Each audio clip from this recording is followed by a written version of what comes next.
Bien-aimés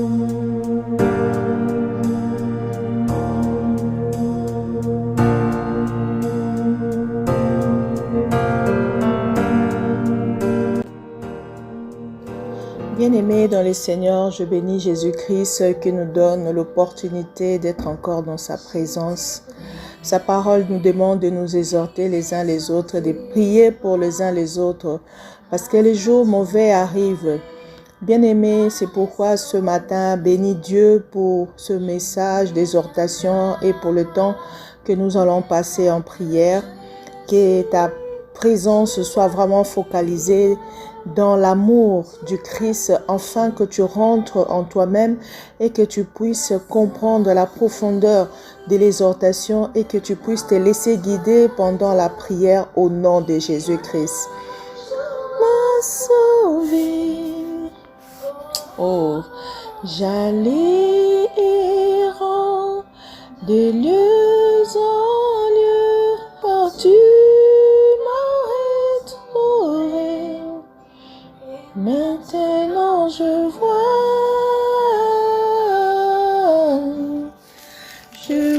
l'amour, la joie dans tes yeux. Oh oui, bien-aimé, sous cette chanson, j'aimerais partager quelque chose avec vous. C'est que Dieu a fait tous les hommes droits. Bien-aimés, Dieu nous a créés tous égaux, mais nous-mêmes, nous cherchons beaucoup de détours. C'est pourquoi aujourd'hui l'homme se déprave, l'homme se dirige dans de mauvaises voies. Et la Bible nous dit dans Ecclésiaste 7, le verset 15, « J'ai vu tout cela pendant le jour de ma vanité. Y a-t-il juste qui périt dans sa justice? Y a-t-il méchant qui prolonge son existence dans sa méchanceté? » Bien-aimés, il y a ceux-là qui prospèrent dans les biens, il y a ceux-là qui prospèrent dans le mal. Et personne est forcé parce que Dieu nous a donné le libre arbitre de notre vie. Mais c'est que nous devons savoir qu'il y aura un jour de jugement. Et en ce jour-là, personne ne va se justifier, n'aura raison de quoi que ce soit. Parce que la Bible nous dit au jour du bonheur, sois heureux. Au jour de malheur, réfléchis. Dieu a fait l'un comme l'autre, afin que l'homme ne découvre en rien ce qui sera après lui. Donc, Dieu nous a donné le libre arbitre et il a fait que certaines choses nous soient cachées. Nous ne connaissons que notre passé et notre présent parce que nous la vivons. Mais le futur, on ne connaît pas. C'est pourquoi quand tu es dans la joie, tu te réjouis. Mais quand tu as un malheur, quand tu tombes peut-être dans le péché, réfléchis et lève-toi et répare sur de bonnes bases afin que le malheur ne t'arrive pas. Même quand Jésus guérissait les gens, il disait, ne retourne pas au péché pour que le pire ne t'arrive pas.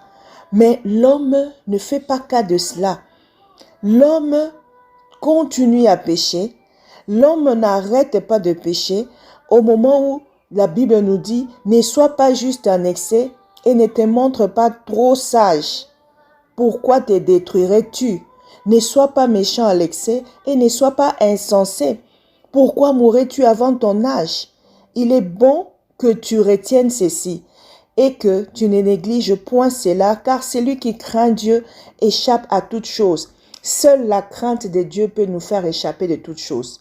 C'est pourquoi la Bible nous parle de l'équilibre. La Bible nous demande d'être équilibrés dans tous nos voies, dans tout ce que nous faisons, parce que vaut mieux la fin d'une chose que le commencement. Bien-aimé, tu as bien commencé ou tu as mal commencé? Est-ce que veux-tu continuer dans le mal? Tu as bien commencé. Pourquoi veux-tu maintenant rétrograder?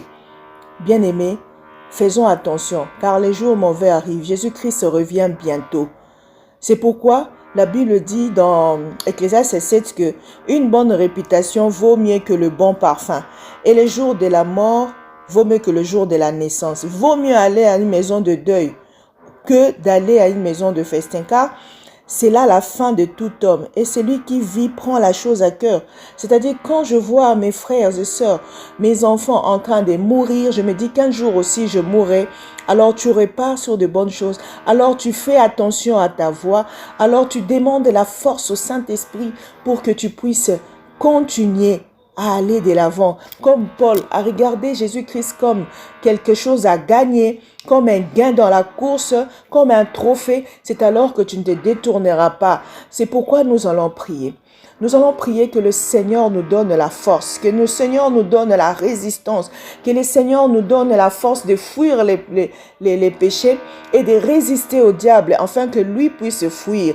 Bien-aimé, le monde entier est dans le combat spirituel parce que le temps arrive bientôt où l'enlèvement sera fait, ou même si tu ne vis pas l'enlèvement, tu pourras mourir. Bien-aimé, tous ceux qui sont morts en Ukraine, ils n'ont pas su le jour de leur mort. Tous ceux qui meurent aux côtés ou dans ta maison ou chez tes amis, il y a des morts subites. Les gens pensent seulement qu'il faut tomber malade et puis mourir. Non, tu peux te lever le matin et tu meurs les heures qui suivent. C'est pourquoi Dieu a caché certaines choses pour que personne ne découvre ce qui va venir. C'est pourquoi on nous dit tout le temps de notre vie, marcher selon l'esprit pour que nous ne puissions pas faire les œuvres de la chair. Si tu te laisses guider par l'esprit, c'est alors que tu te parfais, c'est alors que tu te prépares. C'est comme le serpent, tu es toujours aux aguets. Et c'est ce que Dieu veut que nous soyons. Il dit, soyez comme les serpents, toujours aux aguets. Parce que vous ne savez ni le jour ni l'heure. Car le Fils de l'homme va venir comme un voleur. On ne saura pas si c'est la nuit ou la journée. Et la fin de ta vie, ça peut être la mort. La fin de ton monde, ça peut être la mort. Personne ne connaît les jours où il mourra. C'est pourquoi le Seigneur va nous guider. Bien-aimés, prions au nom de Jésus-Christ. Ô Seigneur Dieu de gloire, j'ai tant besoin de toi. Seigneur, je viens, ô Dieu, ce matin avec mon frère et ma sœur te bénir pour le souffle de vie, pour la force, pour la grâce de vivre encore. Seigneur, je bénis cette semaine pour mon frère et ma sœur. Je bénis tout ce que nous allons entreprendre. Seigneur, je bénis tous ceux qui travaillent, tous ceux qui cherchent le travail, qui puissent trouver des portes bien tracées. Je bénis, Seigneur, nos enfants à l'école. Je bénis nos membres de famille, nos pères. Je sais que, Seigneur, oh Dieu, tu gardes tes enfants parce que tu as dit, c'est toi qui gardes les siens afin qu'ils ne soient pas confondus. C'est pourquoi je crois, Seigneur, oh Dieu, malgré les tribulations, malgré les problèmes, malgré les vices qui se manifestent dans nos vies. Seigneur, lorsque tu nous donnes la joie, nous te louons. Lorsque nous souffrons aussi, nous te louons parce que les temps et les circonstances sont entre tes mains. Seigneur, c'est toi qui sais, Seigneur, oh Dieu, ce qui va nous arriver dans les heures qui suivent. Et tu fais toutes bonnes choses pour tes enfants, car tu es le maître des temps et des circonstances. C'est pourquoi soutiens ceux qui sont affaiblis, soutiens ceux qui sont tombés, afin de se relever, de continuer à marcher dans la victoire, pour que nous puissions continuer à marcher en attente, Seigneur, de ton jour, Seigneur, oh Dieu, où l'époux, tu viendras nous chercher, car tu es parti préparer le chemin des maisons pour nous. Oh Seigneur, sois loué. Sois loué, tu es bon pour nous. Tu es bon pour nous, Seigneur. Donne à chacun les désirs de son cœur. Manifeste ta gloire. Que tes enfants ne soient pas confondus. Et que tous ceux qui te cherchent puissent être, Seigneur, dans la joie de trouver les bons pères que tu es. Seigneur, tu as dit, demandez, vous recevrez. Tous ceux qui te demandent, Seigneur, selon ta volonté, donne-leur afin que leur cœur soit agréable à toi, afin que leur cœur puisse te louer. Au nom de Jésus, je marche contre les plans des serpents, des sorciers, des occultistes, des magiciens, tout ce que l'ennemi pourra faire contre tes enfants est nul et sans effet.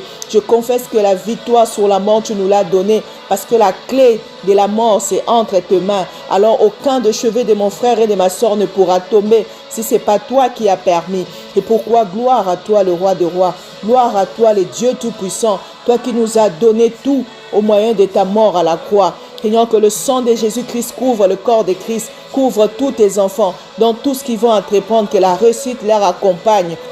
Au nom de Jésus, je sanctifie toutes choses, je bénis nos maisons, que tu puisses restaurer les vies, que ceux qui sont malades reçoivent la guérison, que ceux qui sont dans le problème reçoivent la paix et la solution de leurs problèmes, parce que c'est toi qui nous as demandé de laisser nos jougs à la croix, parce que tu nous donnes celle qui est plus facile à porter.